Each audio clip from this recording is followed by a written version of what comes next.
अस्सलाम नाज़रीन, मैं हूं डॉक्टर मसूद परवेज। आज मैं कुछ गवर्नमेंट को प्रपोजल देना चाह रहा था कि हमारा जो एग्रीकल्चर डिपार्टमेंट है, हमारा जो लाइव स्टॉक डिपार्टमेंट है, ये क्या कर रहा है। इनको क्यों नहीं समझ के ये जो गोश्त महंगा हो गया मुर्गी का, ये क्यों हुआ है। दूध जो महंगा हुआ है, फार्मर ने दूध की कीमत खुद ही बढ़ा ली क्योंकि उनको बारे में नहीं आ रहा था। तो इसका सोल्यूशन क्या है और ये किस तरीके से रेवेन्यू जनरेट किया जा सकता है। अब मैं उस पे आता हूं, तो दो चार चीजें बताता हूं। मकई का रेट बहुत अप हो गया। वजह ये कि कंपटीशन बहुत ज्यादा कैश क्रॉप्स के साथ कंपटीशन में आ रही है। पोल्ट्री, उसके जो अज्जा हैं वो फार्मर जो है, अब उसके पास जगह नहीं बची, कॉलोनीज बनती जा रही हैं, पानी की शॉर्टेज है, ये सारा कुछ है। मैं काफी अरसे से ये कह रहा हूं कि जब तक आप अपनी क्रॉप रेजिड्यू को इस्तेमाल नहीं करेंगे जो कि वैल्यूएबल है, तब तक आप अपना दूध और गोश्त सस्ता नहीं कर सकते। पोल्ट्री का अंडा सस्ता नहीं हो सकता। अब सिर्फ ये कहना, तो ये तो हर कोई कह देता है कि जी इसके अज़ा सस्ता करें, फीड सस्ती होगी तो, लेकिन उसका रेमेडी कोई नहीं बताता। अब आज मैं आपको चंद एक मुख्तसर सी चीजें बताऊंगा। आपके पास तकरीबन 6.25 लाख टन मैंगो सीड हर साल जाया होता है, फैक्ट्रियों से जाया होता है, जो भट्ठों में जलाया जाता है खुश करके। अब अगर आप अपने मैंगो सीड की कंपोजिशन देखें तो मैंगो सीड में 16% एडिबल ऑयल है। हमारे जो जहां पे मैंगो हमारा पैदा होता है, उस एडिबल ऑयल को अगर आप एक्सट्रैक्ट कर लें तो आपका एक तो जो इंपोर्ट है एडिबल ऑयल की वो बंद हो जाएगी, क्योंकि 6.25 लाख टन में से तकरीबन 2 लाख टन, ना सही 1 लाख टन ही आप ऑयल मार्केट में ले आते हैं, तो आपकी ऑयल की प्राइसेस नीचे आ जाएंगी, मिलावट खत्म हो जाएगी क्योंकि ये सस्ता होगा। दूसरा, इसमें जो ऑयल एक्सट्रैक्शन के बाद जो गिरी है उसके अंदर, उसका जो रेजिड्यू बचता है उसमें प्रोटीन मकई से ज्यादा है, उसमें एनर्जी मकई से ज्यादा है, उसमें कार्बोहाइड्रेट्स मकई के बराबर है। तो वो आपको एक सस्ता सोर्स वो भी हो जाएगा। जब आप दो प्रोडक्ट इसमें से जनरेट करेंगे, एक एडिबल ऑयल जिसका रेट आजकल 250 रुपए है तकरीबन, और मकई जिसका रेट 35 से 40 के दरमियान है, तो ये दो चीजें उसमें से ये निकल आएंगी। एक लाइव स्टॉक सेक्टर में चली जाएगी, दूसरा एडिबल ऑयल लाइव स्टॉक में भी जा सकता है, ह्यूमन कंजम्पशन में भी आ सकता है, उसको प्योरीफाई करने की जरूरत होगी।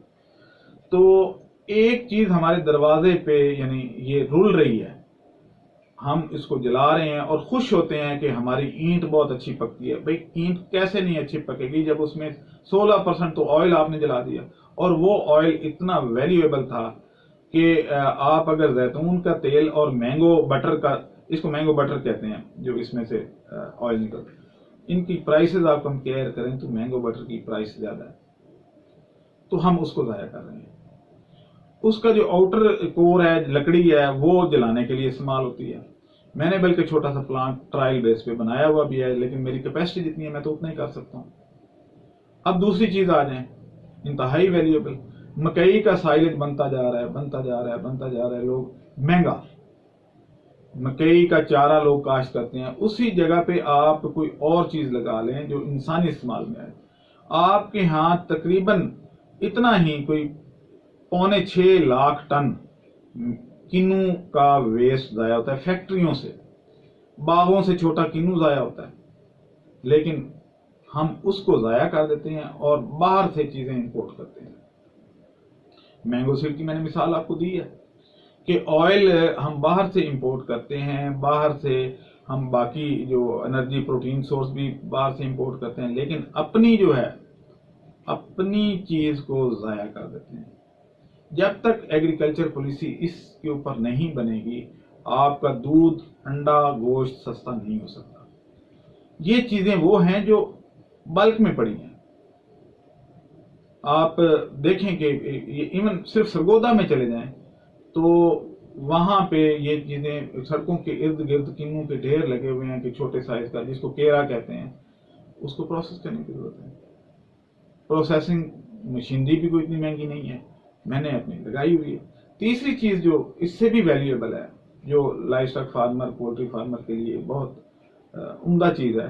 اچھا سٹرس کا میں یہ بتا دوں کمپوزیشن پہ کہ اس کی جو پروٹین ہے وہ تقریباً مکئی کے برابر ہے، کینو کی چھلکے کی جو ویسٹ ہے.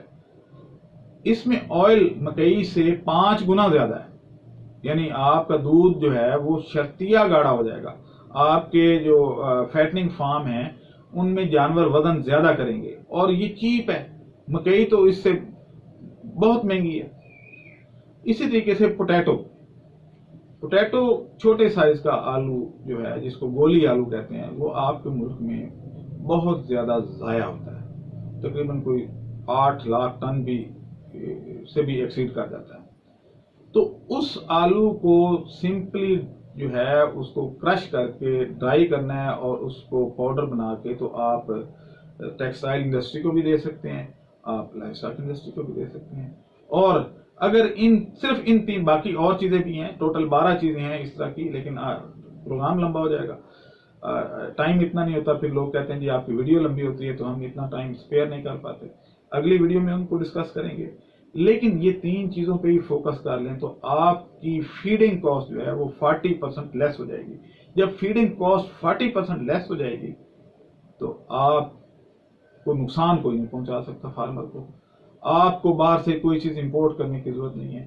اس سلسلے میں ایک تو پولٹری کو، رورل پولٹری پہ زیادہ توجہ دی جائے، ڈک فارمنگ پہ توجہ دی جائے، نہ کہ جو کمرشلائزڈ بڑے بڑے جو جائنٹس بن رہے ہیں تو ان کو جو ہے پروموٹ کرنے کے لیے چھوٹی انڈسٹری کو، کاٹن انڈسٹری کو، تاکہ روزگار بھی اویلیبل ہو، سستی بھی بنے اور لوکل کھپت ہو، ٹرانسپورٹیشن کا خرچہ نہ پڑے.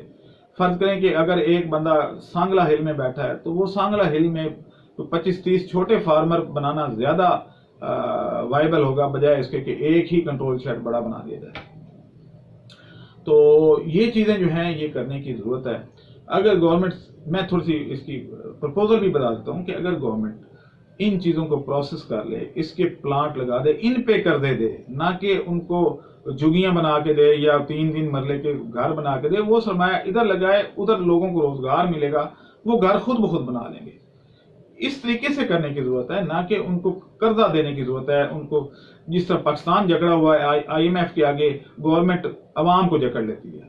تو اس سے چھٹکارا پانے کی ضرورت ہے. اور جو آپ 1 کروڑ لوگوں کو روزگار دینے کا پروگرام ہے آپ کا، تو آپ اس ایگریکلچر سیکٹر میں کریں.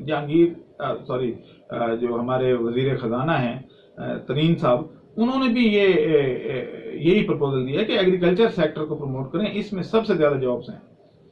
تو یہ ایک میری آج کی پرپوزل تھی کہ ان کو ویلیویبل پروڈکٹ میں ویلیو ایڈیشن کریں ان پروڈکٹ میں، اور ان کو as a food and feed supplement بنائیں.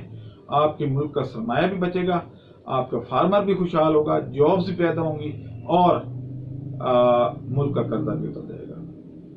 اب مجھے اجازت دیں، اللہ حافظ. ہمارے چینل کو سبسکرائب کریں اور ساتھ میں بیل آئیکن کو بھی دبا دیں تاکہ ہماری ہر نئی آنے والی ویڈیو آپ تک بآسانی پہنچ سکے.